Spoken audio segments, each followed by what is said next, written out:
right. Thank you all for coming tonight. It's slightly awkward, but I'm going to just kind of stand here right next to Jim. We are recording all of these mural series lectures, and as it is sometimes with local arts agencies, we kind of put together what we've got.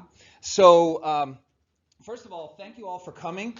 We're thrilled about the interest and the excitement and the quality of the murals here in Sacramento.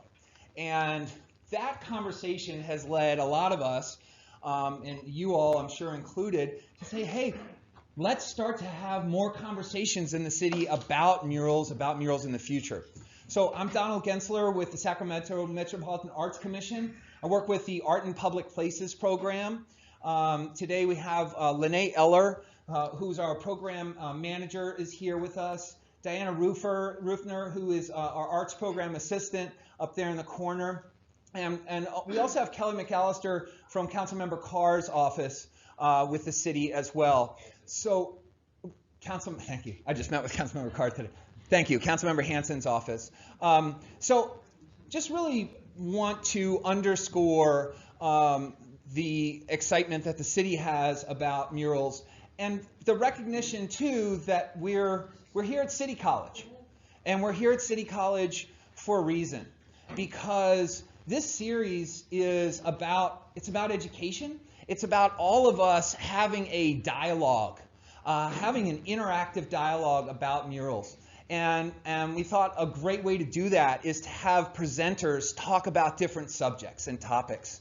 And so I'm just thrilled that City College really welcomed us with open arms. I want to specifically call out Terry Peterson, teaches here, and Joya Fonda, who really both made that, thank you,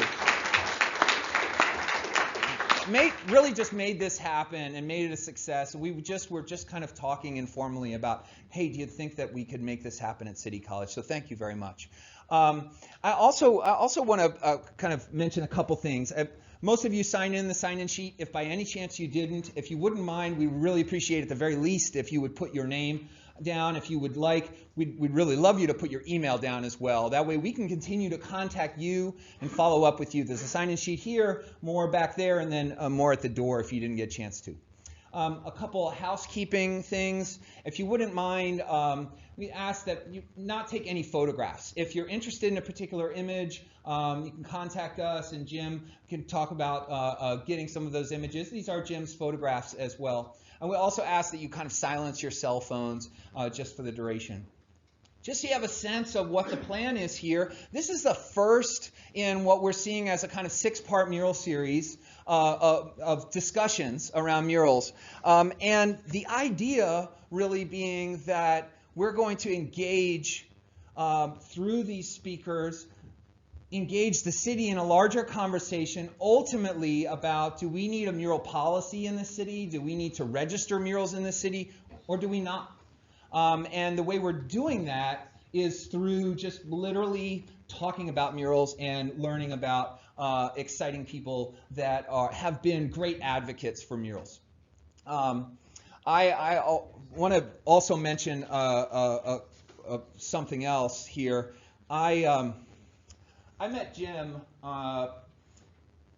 over 15 years ago in Philadelphia, and when I came here to California, the very first thing he said was, "Hey, let me take you around. I'm going to take you on a mural tour." And I mean, I didn't literally get off the plane, and Jim was ready to take me on a mural tour. And it was thrilling. I felt welcomed. I felt like he brought me through Oakland and San Francisco. At that time, I was in the Bay Area, and I just felt like I started to get a sense of that. I think what I hope all of you will take away, and I know many of you know Jim and you know his work, but what I hope that you'll take away also is a sense that you get to follow him on his travels throughout the world, really. Jim has created co-authored a series of books on murals and has been documenting murals for literally decades. And so we're thrilled to have him here. We're thrilled to have him as part of this series.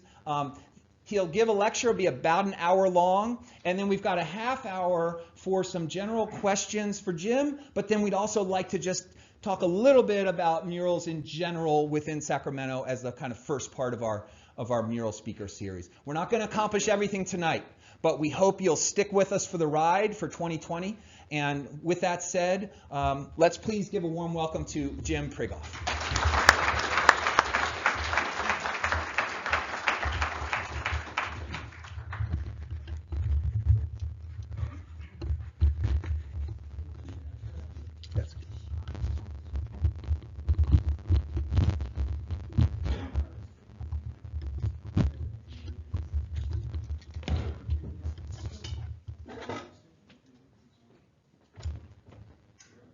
Well, it's great to be here.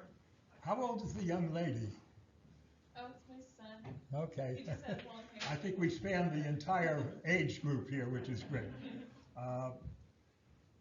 I've been documenting in the streets of the world for about 50 years, in fact. We're going to take a kind of a magic carpet ride tonight. And each of these murals you could talk for the whole evening, but we're not going to spend a lot of time. It's going to go pretty quickly, but it'll give you a sense of the history of graffiti, and I guess we should kill the lights and get started.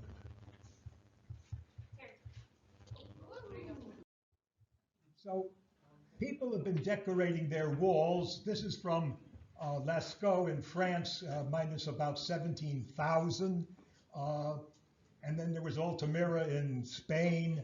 But now they have actually found drawings going back almost 60,000 years in Madagascar.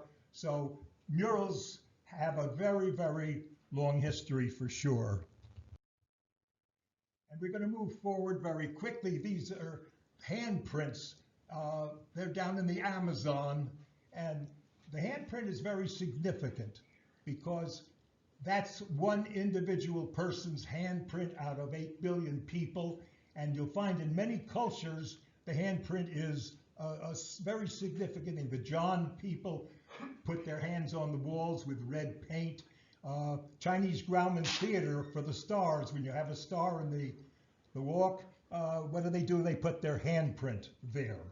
So a form of, and of course, of hieroglyphs and petroglyphs. I was 30 years in getting to this in Peru in the Nazca lines. I was dying to get there because in the Atacama Desert, the native peoples came out from the mountains and they cleared the sand from the top of the very desert thing, and it was a different color.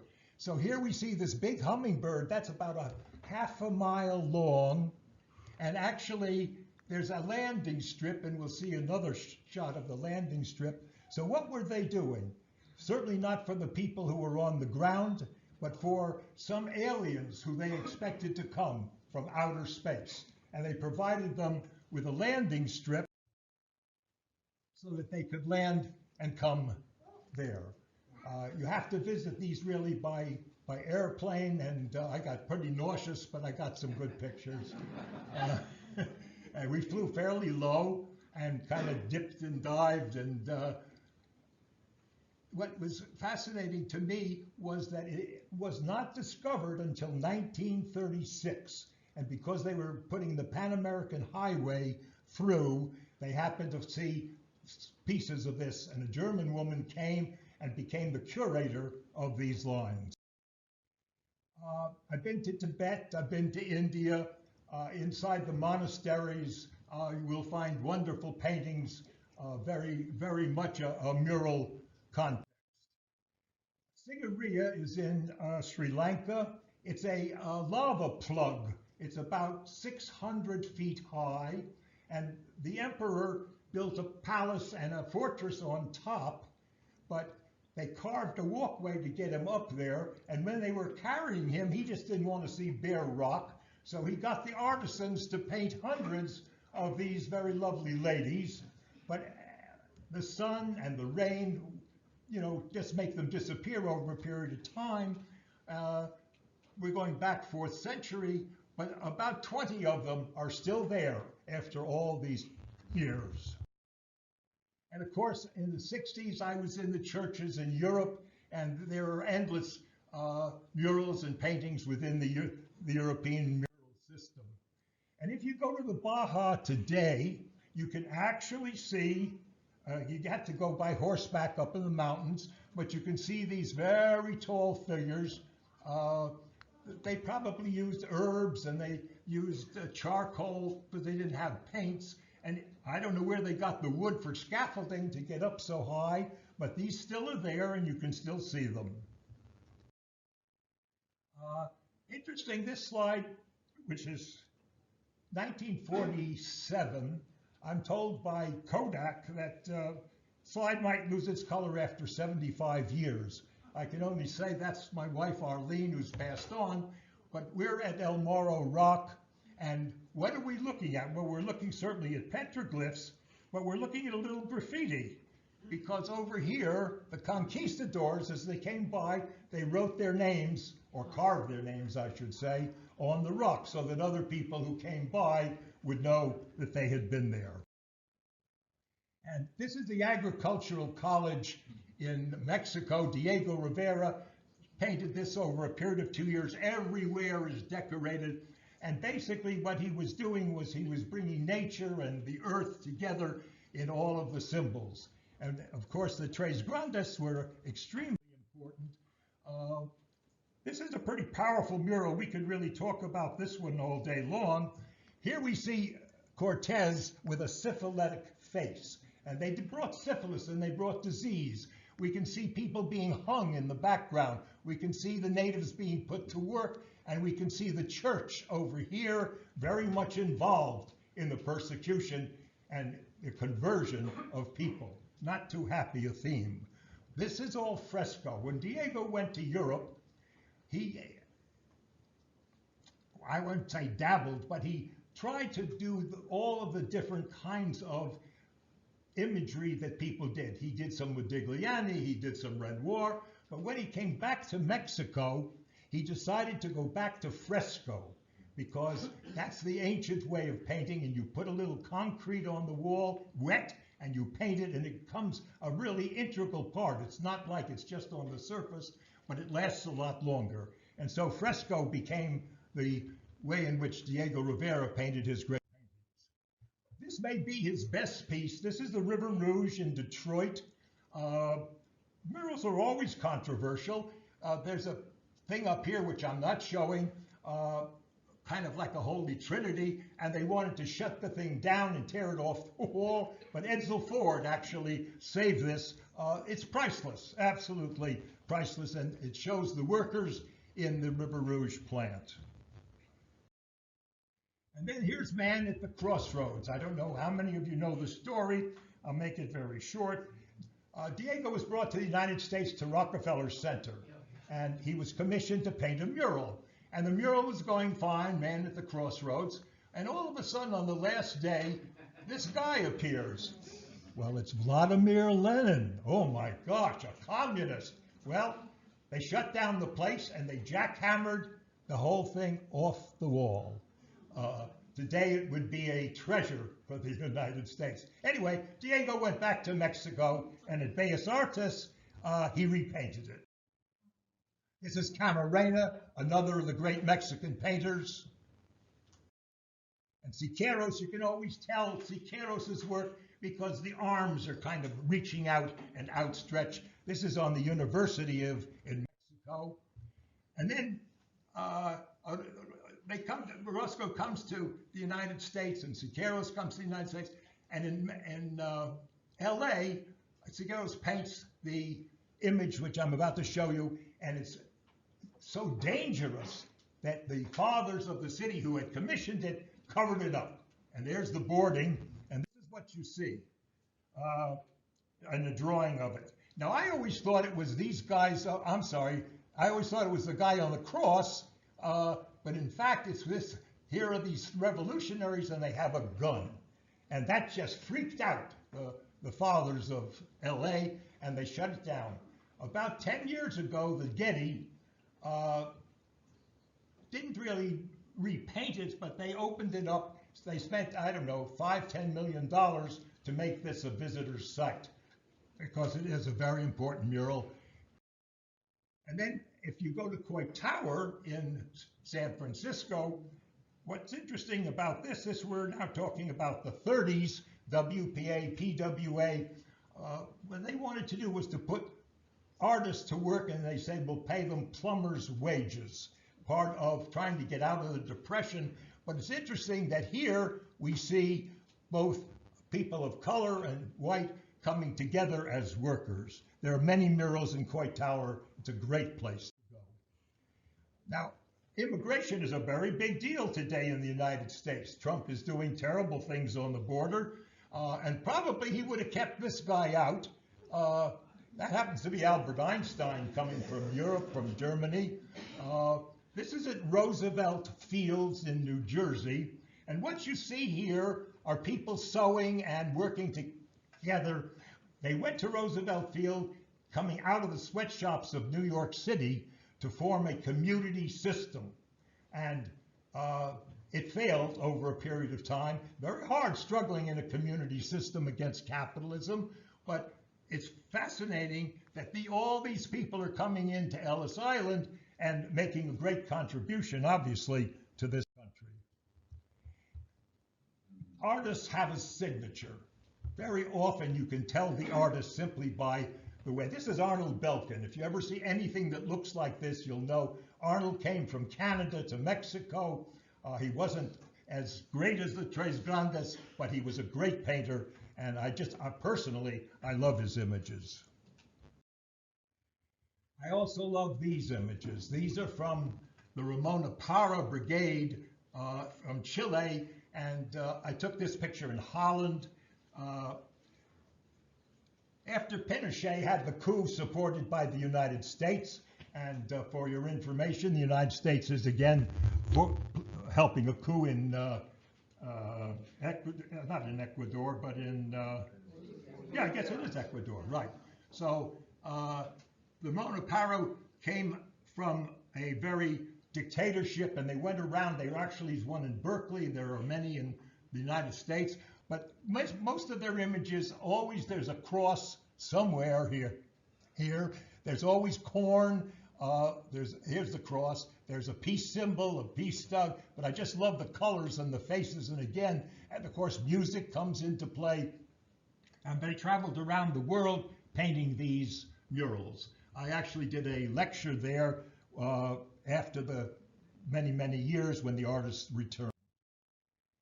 The beginning of the current mural movement starts in 1967.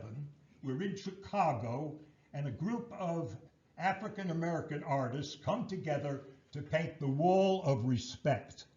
Let me just say for a moment, there's a show in San Francisco at the DeYoung called Soul of a Nation. It's a wonderful show of art in the period of Black Power from 63 to 83. Actually, about 20 of my slides are being shown there, but this is the most important. People came to the wall, and it gave the community a sense of pride. There were different partitions where people would paint, some for music, some for art, some for education, and Bill Walker and Jeff Donaldson and probably 30 other people painted on the wall. The Soul of a Nation covers this very well. Ray Patlan, a very good friend who lives now in San Francisco, actually over on the other side because he can't afford the rents. He moved over to San Leandro. But here you can see those Siqueiros arms, and this is in a church. And surprising to me because here you see Mr. Moneybags, and you see the people reaching out. There's always a farm worker symbol somewhere up in there. And they're talking about, of course, the struggle of people to make their way in society. And if you go down to San Diego, this is one of the great mural centers. When they built the Coronado Bridge, they literally took a community and just moved it out. And the people came back, and the way in which they were able to reclaim was to paint the columns. So this is Chicano Park, one of the very special locations in this country. And here we see Frida Kahlo and the Tres Grandes. Some of the artists actually from Sacramento, from the RCAF, Esteban Villa, came down and he painted this one, but it's a great place to go. And this is the Mural Center with Geronimo, making the connection between the peoples from South America, Latin America, and from the Central America, and the native peoples. In Sacramento, this is on the park in 5th Street. RCAF painted this, and it was refurbished. The city provided, I believe, $70,000 to repaint it. It's a wonderful piece of art. You can see it right here in your city. Again, we always see the corn symbols, the farm workers flag, the people here, and then the new vision of the new world and where they came from, always kind of tied together. Sometimes I didn't get to the murals on time. This is down in Fresno, Ernie Palomino, and it was pretty faded. That's the way the picture is. But see, the farm workers are all being taken in the truck, pretty cowed down. And I'm trying to see there are a lot of other imagery in here, but Ernie painted this long before I got there. In this time, in the 70s and the 80s, murals were quite different than what you're seeing today. Today, we're seeing a lot of decorative murals. We're seeing a whole variety of murals, but in those days, people were really putting on the walls the imagery of their personal lives. Manuel Nzeta down in Santa Barbara in City College pulls together the struggles of Martin Luther King with Nelson Mandela. We see the people rising up for peace and the dove of peace. And on the very far side, if you look closely, probably there's the Ku Klux Klan. So again, the struggles of people, the farm worker symbol here, and of course the African spears, a lot of imagery that to look at and to understand. Sergio Cadiz painted this in Santa Ana. The Calaveras is a very common figure, and it's been adopted now by a lot of the graffiti writers. You see a lot of skulls being painted around. But here again, we have the image on the cross and the dollar bill and a lot going on. This was actually painted out, and they went out and repainted it on the side. Mario Torero, there are two very interesting housing projects down in LA. One is Ramona Gardens and the other is Estrada Courts. And what does he do? He uses Che Guevara, maybe the most seen image in the world, worldwide, Che and his struggles for Cuba. But he says, you know, we are not a minority. And that message, this has been repainted and still is there. Spark, under Judy Baca in LA, undertook this great wall in the Tujunga Wash. It's the history of California, great place to visit, and it takes it by years. We see so many different things here, but I think we have a close-up of one.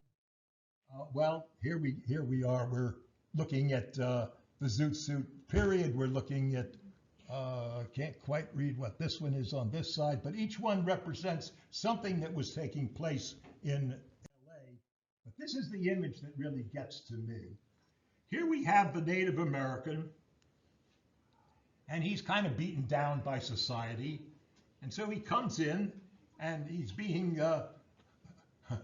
refurbished, right? They're going to cut off his locks, going to give him new clothes, and he's going to go out looking just as bad as he came in.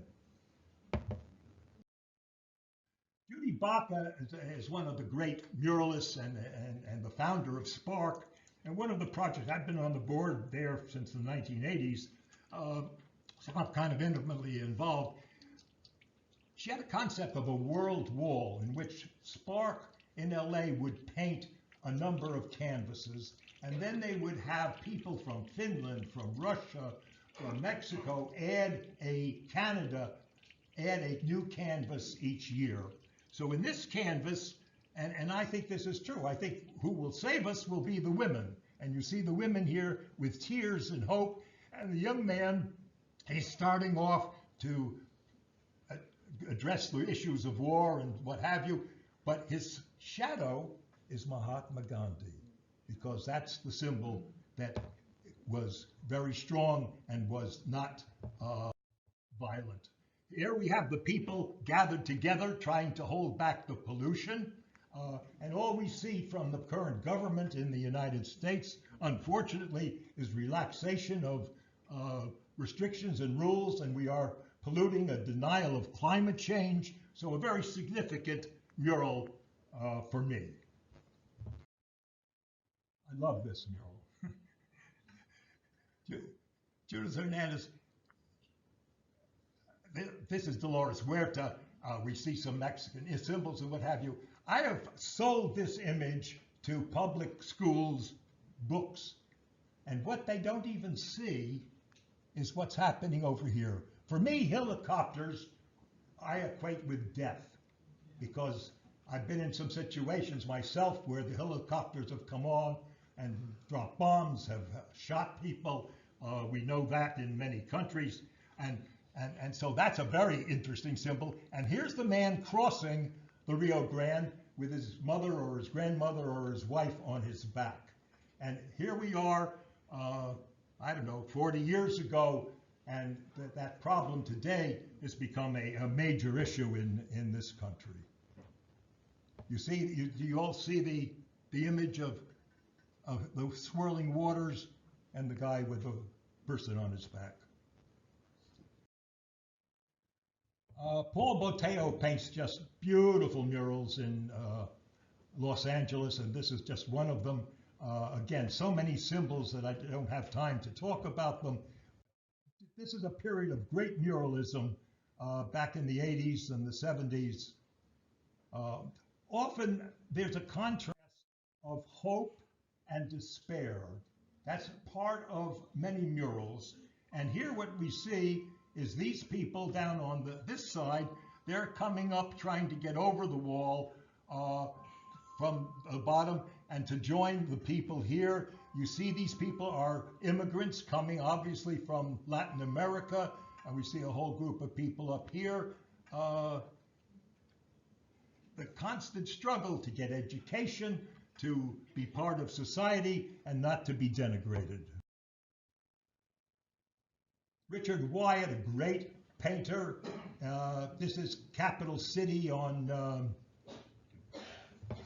Hollywood, and these are all of the famous jazz artists, Nat King Cole and so many other people that you can see.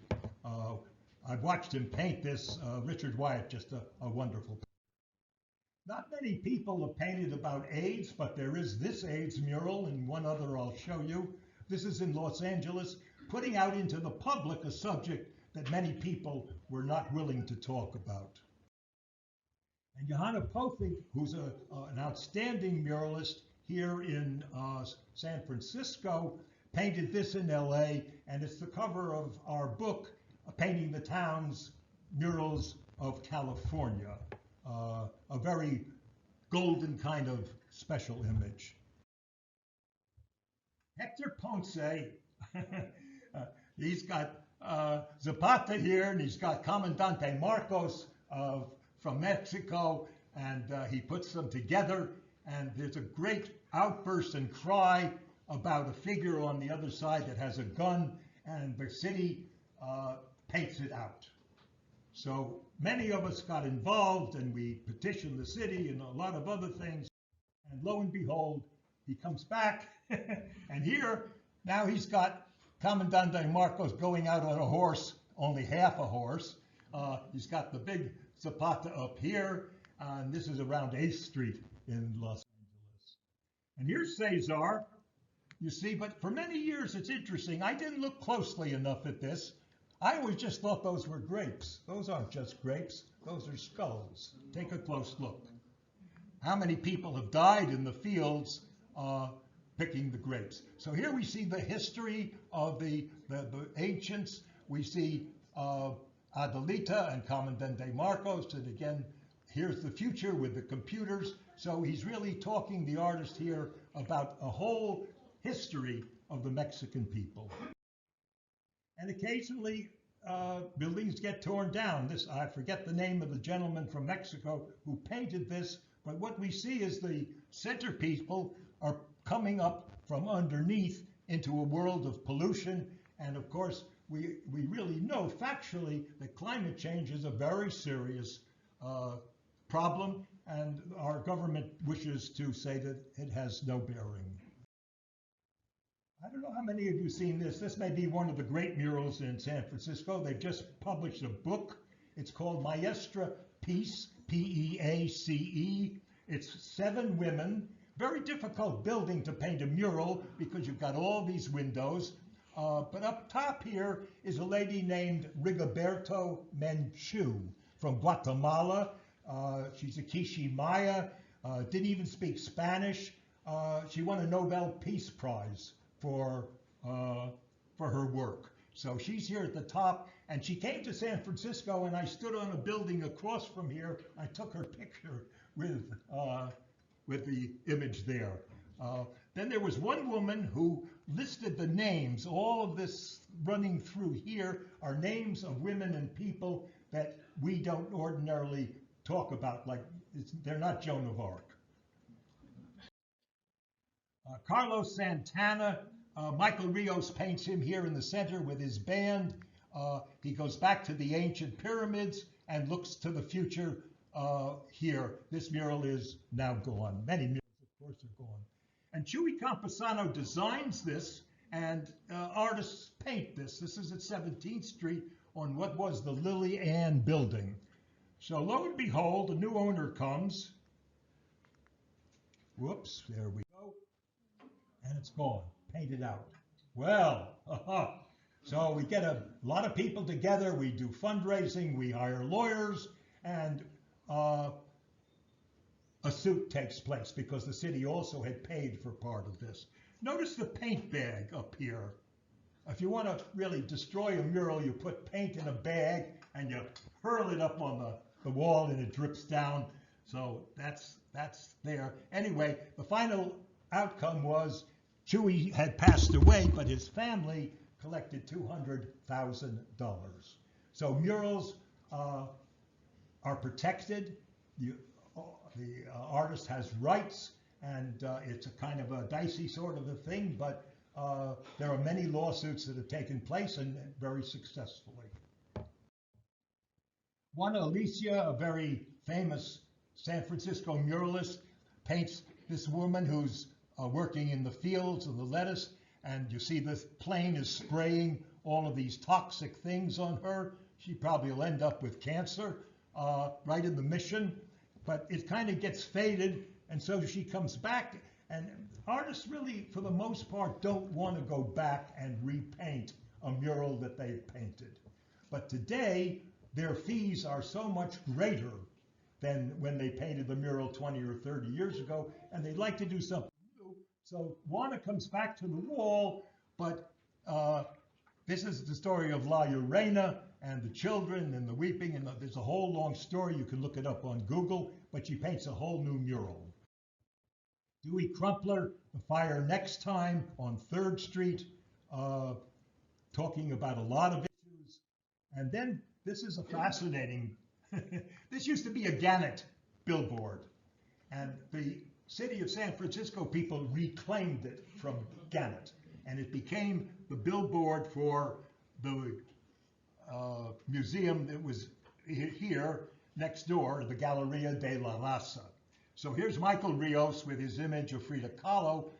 I have photographed, I think, 220 images of this wall since 1978. And they're always very political and related to community struggles. 1984, many artists got together because of the wars and the problems in Central America, where the United States was doing terrible things. And they decided to paint Balmy Alley. And this is Jose Mesa. This is a very, very Mexican kind of painting, one of the better paintings in Balmy. Balmy still exists today. It's become a destination. People from all over the world, you go there anytime, weekend or what, and you'll see people walking through here. It goes for a whole city block on both sides. This is very typical. This is Miranda Bergman and O'Brien Thiele, And here we have what I would say is the hope and despair. Here's the hope of the future with plenty to eat, with music, etc. But on this side, here are the mothers of the children who are disappeared.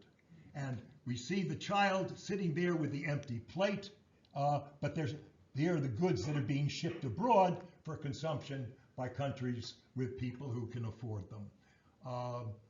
Very powerful mural. Miranda and O'Brien again came back and repainted this mural. Just a very, very strong piece of work. By the way, I did march with a woman in the Plaza de Mayo, and they meet every Thursday, and they march, and they still want to know, after all these years, what happened to their children. Hannah Pothig talks about the destruction of Marcos. We see Imelda's shoes here. She had hundreds of pairs of shoes. We see Aquino holding back the tanks. And there was a Joan of Arc in the Philippines, who I don't know much about, but she was a hero at one time, and she's painted over here. That mural is gone. And 1984, the Democratic Convention was being held in San Francisco, and I thought, oh, great, let's paint a mural and get the people to come and photograph it. Maybe we'll get some publicity. So we got 10 artists together, and each one submitted a sketch of what they wanted to do. And Ray Patlan really came up with this. And then he said, you know, let's do a sculptural mural. Nobody'd ever done anything like this. Painting on metal, and we called it metal, M-E-T-A-L, mural something, something, something. And we did this over 2 years. We never got it finished for 1984, but we got it finished in 1986. So we didn't get the Democratic Convention, but the mayor came, and everybody came. It was a great big celebration. And what do we see here? Well, we see people working here around the clock. Sometimes you work the 24-hour or a 48-hour shift. We see the workers here. And by the way, this is a significant place because this is where in 34 the police shot and killed 2 of the longshoremen. So we're right on the spot. There's now a hotel built behind this. But we're talking about education, and it's on both sides. It's at the very bottom of Mission Street across from the old post office, which has the great Refugee paintings. Keith Sklar paints this mural, which is now gone, on the back of a building on Franklin. And he's got a lot of drips going on here. It's a fascinating mural to look at close up. And the person who was supposed to monitor what he was doing kept coming around and saying, you know, Keith, I suppose you're going to paint over all these drips. And Keith would say, sure, of course. They were part of the mural, so they became part of it. Joseph Norris, and by the way, there's now a building in this parking lot. That's one of the dangers of painting next to a parking lot.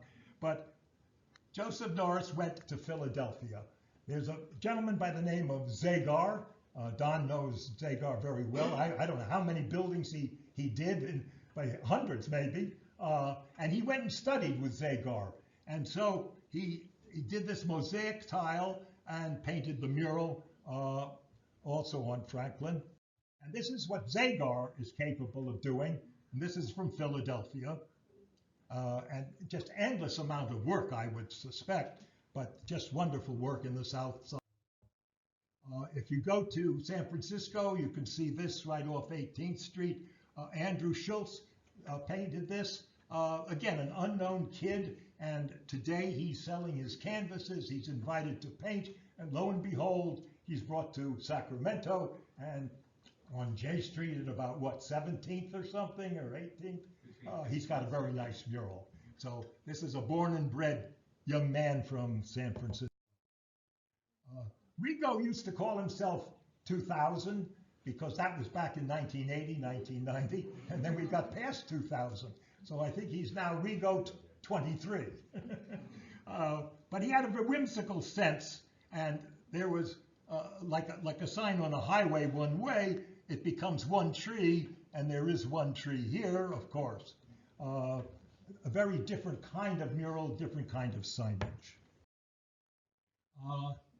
He has a good sense of humor.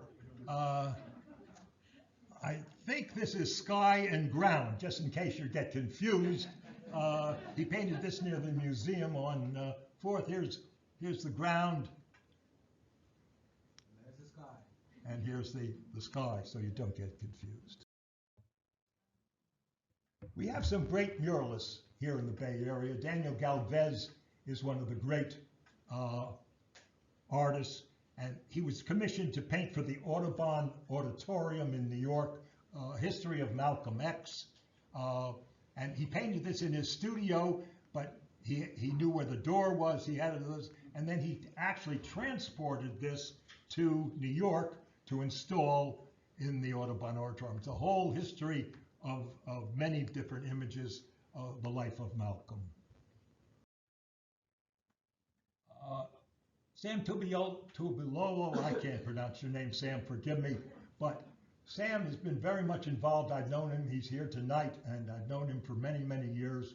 He's been involved with many different projects, but one of his projects, very importantly, is Arts and Corrections. Now, Arts and Corrections has a program in the various prisons of the state of California. And there's the William James Society you should know about, because they work with people who are incarcerated in terms of art. And I got curious about what's going on in the prisons in terms of art. And so after 6 months, it took me 6 months to get admittance, and I went to all the prisons in the state of California. I photographed 178 murals. Maybe 6, 7 of them were important. The rest of them were decorative and not very important. But this is in a sally port in Vacaville. Now, what is a sally port? A sally port is when you walk through a door, it closes, and the door in front of you doesn't open until the door closes. And where did it lead to? It led to the pardon department. So what do we see here? We see the young man, he's got rainbows in his eyes. He's going in because he's hoping that he's going to get a pardon. Maybe he did something when he was a teenager and he's still incarcerated. And then when we look at this picture, it's the same guy. He's just a lot older because he's been refused, and in his eyes, there are prison bars. Flatmo, you always know Flatmo. He paints these very Picasso-looking figures. This is down in Palo Alto. He comes from Arcata. He's painted a lot up there in Eureka. Kind of fun sorts of murals. I spent some time in Europe because in the 70s and 80s, in England and other places, they had these huge walls, and they were, Greenwich Workshop and others were very prominent in painting. So we have here this wonderful image of the angel of death here, and he's sending down the planes and the bombs to kill people, and the people are sending up the doves and the rolls of peace. There were many, many such murals painted there. And I was in Sydney, Australia, and I love this particular mural, now gone, but you see the hands of bondage tied together, but here we have the integration of people of all colors. I can't quite see what's on the far side, but it was right down in the middle of downtown, but finally got painted out. And I was in Johannesburg, and at a time when Johannesburg was shut down. The city was literally shut down. People were lighting fires in canisters. The city was really empty. And this is an old mural. Obviously, I got there late, but this is an AIDS mural. It's the only other AIDS mural that I know of. And when they got the vote in 1994, the time that Nelson Mandela came, you can see the people in huge numbers marching to the polls. There's the poll box, and they painted this because it was a great change, obviously, in the life of the apartheid people. There's a whole series of murals in Ireland, in Belfast, in Northern Ireland, the struggle between the English and the Irish Catholics. And this is the, unfortunately, if you read this, for as long as 100 of us remain alive, we shall never in any way consent to submit to the rule of the Irish. For it's not for glory we fight, but for freedom alone, which no man loses with his life. So this is the FUF and the Freedom Ulster Forces, and lots of people were killed. So many of these murals existed. They're now in the process of painting them out. They're a little unhappy about them. But for many years, if you went to Belfast, you could get a taxi, and the taxi would take you on a mural tour of all of the murals. There are 4 great books by my very good friend Bill Ralston there about the murals, and it's wonderful if you can find them. Kind of an interesting image on the Berlin Wall of the 2 sides kind of getting together. In the very early years of the Berlin Wall, it was a very dangerous place to paint. You could lose your life, you could be shot there. Come in, come in. Find a seat. Somebody raise your hand where there's some seats. Okay, welcome. But people went and painted there. So, as I say, it was terribly dangerous. Then what happened was I got there in about 85 or 6, and I was looking for graffiti, and I walked about 12 miles of the wall, and the best that I could find was, hey Martha, I made it here from Des Moines, Iowa. So the whole thing changed and became not very political and not very serious. And then there's just some nice images. This is from Winnipeg. I was invited to do a lecture in Winnipeg, so I went up there, and there's a guy with a bicycle, and who knows what the message is. I've been in Cuba many times. Quite interesting about Cuba. Cuba did not go to muralism after the liberation. They just somehow didn't get into that. They went into posters. They went into many other forms of art, music. So it's kind of rare to find, but I've been all over Cuba looking for murals, and this is one that's in downtown Havana. I did not take, this is the only picture I did not take, and I call it a mural because in Colombia, the native peoples gathered to form Justica Ya, and it's a great image. As you can see, there I think 1,000 people here, and Lou Demist, I think is his name, took the photo, obviously from a plane. The same thing happened on the beach, I believe, in San Francisco, and I don't quite remember what the occasion was. I met Weiland many years ago, very well known for his art about the sea, and he paints these very giant murals. His goal was to paint 100 of them, and he painted them for free, and he was very good at marketing, and he got people, governors and mayors and people from the town to come and celebrate the openings. And I suspect that most of this is all painted by other people, and he would paint the whales. I have 70 photos of these. I never got to 100, but I've been to Hawaii, I've been to Canada, I've been to Philadelphia, and here in San Francisco there are 2 Weiland walls. Leo Tanguma is a very political artist. This is a wonderful structure from Denver. What Leo has done here is you can take this apart. It comes in pieces, which he painted, and you can put it together, put it in a truck, and take it to show somewhere else. A great idea for a traveling mural that isn't affixed to a wall. One very sad story about Leo. He used to live down in Texas, and he painted in a church. They gave him a room in the church, and he painted a painting for about 2 years about the environment. And one night, who knows, the Klan, somebody backed up, took the whole mural, and never to be seen again.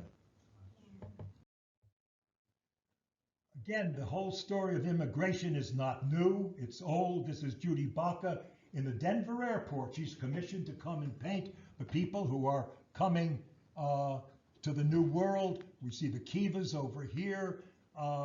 We see his name I'm missing at the moment, but he had a lot to do with the land grants. And the Denver airport is filled with excellent murals. If you're ever in Denver, you should be sure to see them. In Chicago, where I lived for 5 years, they had these tracks, and then they got rid of those railroads, so they had these concrete abutments. So here we have Sidha painting Martin Luther King, and there's a whole poem about Martin, and certainly very much improved from a bare concrete wall. And Marcus Akinlana paints the story of the migration.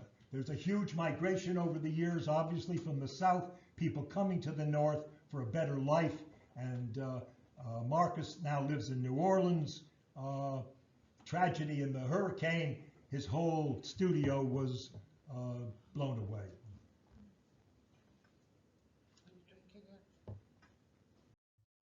This is the cover of my book, Walls of Heritage, Walls of Pride, History of African American Murals. It's the only book really that would show you a couple hundred African American murals all over the country. What's fascinating to me is not only is it a gorgeous mural, but again, we're seeing images of family, we're seeing images of the kind of houses they live in, but Mitchell Catan was an alcoholic. So he never showed up early in the morning. And Catan and Jones, Calvin Jones. Calvin Jones was blind, legally. So here are these two fellows, one's an alcoholic, one's blind, capable of painting such a spectacular piece of art. They painted many of these. And Zimmerman in Chicago paints whimsical things. Again, I'm showing you such a large variety because there is just no one theme. There are just so many possibilities. My good friend Nelson Stevens painted this about African unity in the 1970s in Boston. I'm projecting this particular image at the Soul of a Nation. Again, his work you can often tell simply because of the way in which he paints the faces. Once you see those, you kind of know it's Nelson. This is kind of funny, and Donald maybe have some memories here coming from Philadelphia. Tim was the head of the Mural Arts program, and he thought that it would really be nice to take a Norway fjord scene with a boat in an absolutely destroyed neighborhood in the community. When I first saw this, I decided not to go to Philadelphia anymore to document. But unfortunately, here's Tim Spencer, and he's got kind of awards. I think he actually got a $100,000 grant from the Rockefeller Foundation, but he had no sense of relating architecturally or imagery to the community. You really should see many of Don Gensler's murals from Philadelphia in the latter period, which are spectacular and do relate. And by the way, Philadelphia is the mural capital of the world. It has over, or come and gone, 4,000 murals, has a budget of $8 million. And how did that all happen? Well, a young lady came from Santa Monica, and she was an intern. So Jane Golden, here is the summer that she came, and then Tim passed away, and somebody said, well, Jane, how about you taking over? And the thing just exploded. So part of the dynamic of what happens in public art, in art for public places, is who's kind of motivating and driving what is to be painted and who are the artists to paint. And here's just a few of the imagery on some very old buildings. I always like this one because it kind of juxtaposed the huge apartment building that went up obviously in a neighborhood that's pretty well torn down, but a few buildings still remain. Meg Seligman, wondrous kind of painting, mixing modern with ancient. But Meg developed a new process. She now paints in her studio, and she paints on parachute cloth, and then they take that and they affix it to the wall. So you don't need scaffolding to paint. You don't need the time outdoors. You can paint indoors, and she's painted many wonderful murals. Always like this because it's a mural, and what is it? Well, it's a church. And what happened was that there was a church over here, and its shadow was on the wall. So when they took the church down, some artist decided he would repaint the shadow. David McShane has painted many good murals in Philadelphia. Jackie Robinson, one of the great heroes of our time. I like this wall because so much of our culture is devoted to men, and even in the mural movement, many men. But here are something like, I don't know, I counted them, I think close to 900 women, and I know many of them, people like Shifra Goldman. You can just look through the list. There are just endless. Honig, I know, is there, and so many other women. So it's a wall of respect for women in Philadelphia. And these are the Heath brothers, again, in a very rundown part of Philadelphia, just an image that people are very proud of, become very protective of. This is kind of the symbol of their neighborhood. Grover Washington up on Broad Street. Even Keith Haring went down there, painted his figures. Keith is often linked with a graffiti artist, but he never painted with a spray can. I knew Keith personally. He painted with a brush, and of course died very young, and his art has become very, very well accepted in the society. Jane Golden painting, and I don't know who else painted on this, but I love this, of all the children of many different races with their hands together. And again, pride. Pride is important. And here we see the people in this community talking about people who have been very important, Malcolm and Baker and Martin and Frederick Douglass. And we who believe in freedom cannot rest, right? And we're fighting for freedom right now. This young lady, Lily somebody, I can't remember her last name, decided to upgrade her neighborhood, and she got the people together and they did all kinds of things. They did tile here and they did tile walls, and they made the place a destination from just a very ordinary community. John Biggers, extraordinary artist from the South. I met John many, many years ago. You see his children kind of looking up to God. There are many shotgun houses in his murals. What is a shotgun house? The shotgun house is if you shoot through the front door, it goes out the back door. So it's a pretty small house for sure. John went to Africa, and when he came back, it had great influence on his murals. This was on the Socialist Bookstore, 4th Street on the West Side Drive, and they invited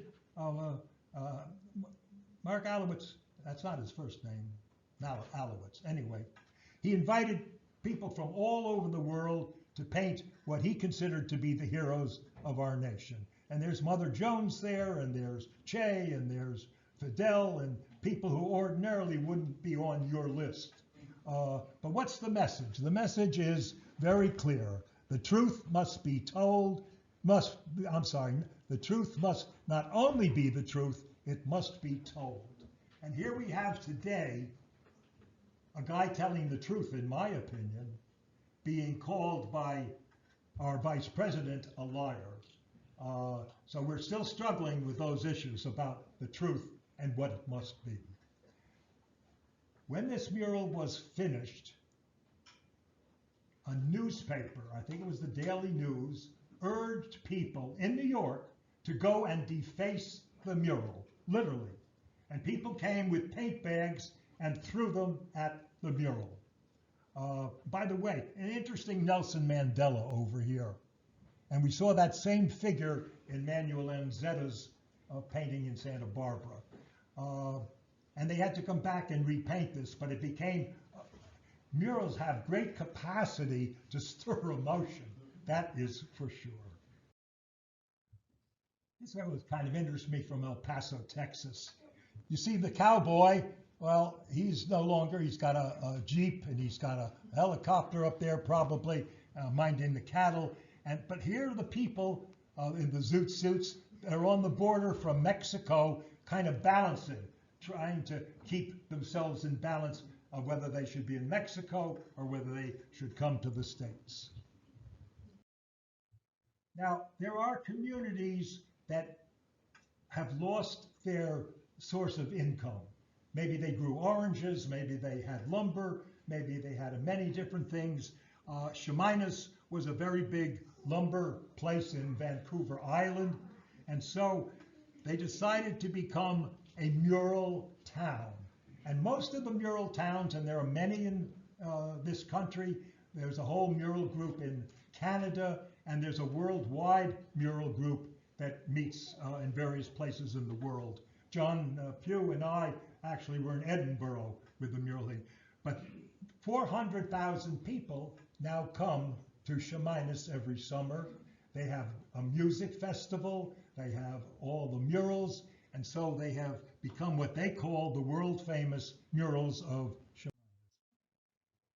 Kind of struck me as odd that a mural here kind of, I don't know, making heroes maybe out of the native peoples, and kind of interesting that they're the same people that the settlers killed and pushed off the land. So for me, kind of a controversy of imagery. John Pugh is here. He's right up here. We talked to him now. He is the country's most formidable trompe-l'oeil painter. There is none other that competes with John. Stand up, John. Let him know who you are. He drove down from Tahoe, which is really nice. But take a look at this. This is wonderful. What is trompe-l'oeil? Trompe-l'oeil is trick of the eye. So here's somebody who's asleep. John never painted. He left all of this blank. And this cow comes and stands right in front of his mural, except it's not a cow that came in front. It's John's painting. So John tricks your eye with depth and deception in the way he paints. You should go and look at John's art. John, what is it called? Art of John Pugh? Oh, yeah, and see his site. He's got many wonderful trompe-l'oeil murals. Lompoc is a mural town. This is a mural with a lot of imagery inside that you can hardly see. When they wanted him to come back to repaint this, he wanted $75,000 to paint this because that's what it's worth. And of course, they weren't prepared for that. 29 Palms. Ever get out in the desert?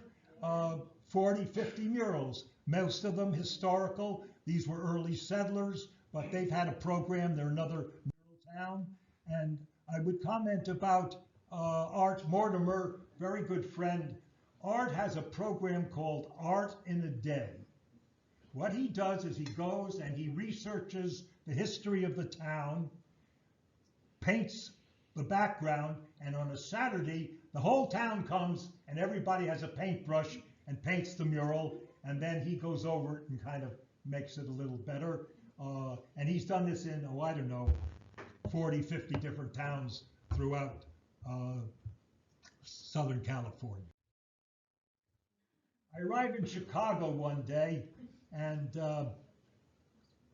I see that the traffic isn't moving. It takes me forever, and I see this mural, and I get off because I want to photograph it. And of course, it's Michael Jordan and Dennis Rodman, and I think this was a great second base baseball player whose name I don't know. But take a look at Dennis, because Dennis is really interesting. Okay, Dennis has tattoos. Right? They've torn away his shirt. Tattoos are very popular today, but in my time, they were a sign that you'd been in prison or you'd been somewhere else. Tattoos weren't very desirable. Today, every basketball player who's making $20, $30 million is tattooed from head to toe. So he's got tattoos. He's got a nose ring, he's got earrings, and got a red head of hair. But that's removable. So every week they could change the color of the hair, make it blue, make it green. And I'm standing there and Fox News comes up, I'm taking pictures, and they say to me, would you like to comment? And I said to them, I'll comment, but you won't run what I say. So why should I bother? Oh, no, please tell us. So I said, I'll tell you in a very short sentence. Consumerism co-ops oppositional culture. That's all I said. So I turned on the 5 o'clock news, and here it goes. This is Jim Prigoff from San Francisco, and he's taking pictures of the mural. Punto. That's the end of that. Trump Lloyd, trick of the eye. This is in Portland. Richard Haas designs these. He's one of the great Trump Lloyd designers, but he doesn't paint them. John paints them and designs them. Quite a difference. But that's kind of remember, this is just a blank wall that gives you all of that depth. And you can see that in Portland. Now, if there's a building behind a wall and you want to see it, and the wall blocks it, it's very simple. What you do is you put a zipper in the wall, and now you can see the building. And that's from Germany. And if you go to LA on the freeway there, this is the Symphony by Kent Twitchell, a great, great artist. Those trees are now up higher than the building, so it's pretty hard to see them, but I got there pretty early. And there's something called 1% for art. When you build a new building, theoretically in some parts of California and others, you have to spend 1% for art. So this is kind of, I couldn't get the picture from down below here. It's just too hard to get. So I decided I'd go across the street to the building. And of course, there's always a guy at the door to keep you out. That's his job. So I said to him, can you get the manager? And he said, okay, I'll get the manager. So he got the manager. The manager came down. I told him I wanted to get on top of his building. And he said to me, I don't have any insurance if you fall off. I thought about that. I said to him, I give you a promise, I won't fall off.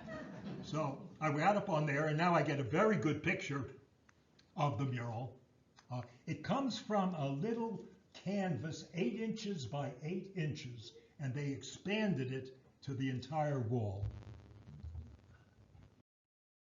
And then there's this whimsical thing. This is down in Houston, Texas. You can see the size of the cars, and the kid goes up, I don't know how many stories, and he's carrying junk. These are murals that are painted by professional sign painters. Somebody designs them, and then the sign painters will come and paint them. I should also say that there's a whole new thing that I haven't seen here in Sacramento or even in San Francisco, but Judy Baca in LA, they're doing digital murals, large size digital murals, and I don't care for them because they're not painted, and I don't see them as the kind of murals that I've been interested in, but you can paste them up on the walls. So that's a whole nother technology.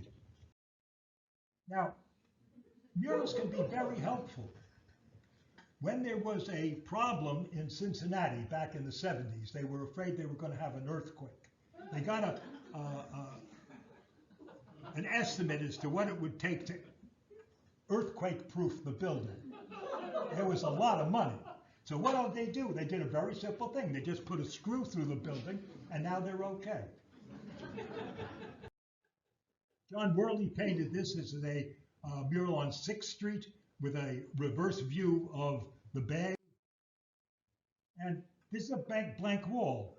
You think you're looking through an atrium, but this is trick of the eye. That's all painted on a flat wall in Berlin. And I'll be darned, this is also in Berlin, how they got that ship inside of those 2 buildings is beyond me.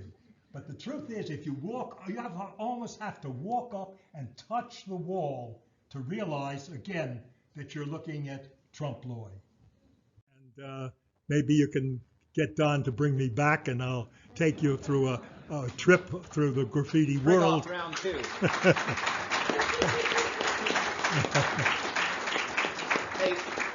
And it's very controversial, of course. And we could go on all the time, forever, about vandalism versus art. I just want to say that about 1982, I refused any further to go to a panel where the discussion was about vandalism versus art. It's art. It's good art. It's bad art. It's done illegally. It's done legally. I never use those words. For me, it's permission and non-permission.